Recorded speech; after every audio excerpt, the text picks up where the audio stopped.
Hello అందరికీ welcome back to tasty tales by Mallika. Paneer masala ఎలా చేయాలో చూసేద్దాం. ప్యాన్లో ఆయిల్ వేసుకొని హోల్ గరం మసాలా యాడ్ చేసుకుందాం. నెక్స్ట్ కాజు, క్యారెట్, ఆనియన్, టమాటో ఇవన్నీ యాడ్ చేసి ఒక 2 minutes లిడ్ పెట్టుకుందాం. సో దట్ మనకి టమాటో అంతా సాఫ్ట్గా కుక్ అవుతుంది. ఒక 2 minutes తర్వాత మనకి ఆయిల్ అంతా పైకి ఎక్స్ట్రాక్ట్ అవుతుంది. సో అప్పుడు మనం ఆ వెజ్జీస్ అంతా మంచిగా పేస్ట్ చేసుకుందాం.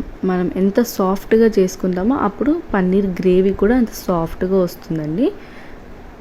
చూసారు కదా, ఇలా సాఫ్ట్గా చేసుకోవాలి. మళ్ళీ ప్యాన్లో కొంచెం ఆయిల్ తీసుకొని జీరా యాడ్ చేసుకోవాలి. ఇందాక పేస్ట్ యాడ్ చేసుకోవాలి ఫస్ట్. ఇప్పుడు హోల్ స్పైసెస్ యాడ్ చేసుకుందాం. పసుపు, ఉప్పు, కారం, ధనియా పౌడర్, గరం మసాలా ఇవన్నీ యాడ్ చేసుకొని లిడ్ పెట్టుకుందాము. మళ్ళీ ఆయిల్ అంతా పైకి ఎక్స్ట్రాక్ట్ అయినాక కర్డ్ యాడ్ చేసుకుందాము.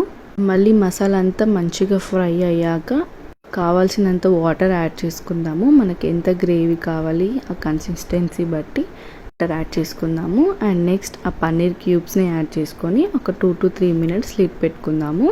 So lastly kasuri methi add చేసుకుంటే ఆ టేస్ట్ మాత్రం చాలా బాగుంటుంది. ఫైనల్గా ఒక 2 minutes మళ్ళీ స్టవ్ ఆన్ చేసి పెట్టామంటే మన ఎంతో టేస్టీ అయిన పన్నీర్ మసాలా రెడీ అండి. ఫ్లేవర్డ్ రైస్తో తింటే చాలా బాగుంటుంది. ఒక్కసారి మీరు కూడా ట్రై చేయండి. Thank you so much for watching. Bye bye.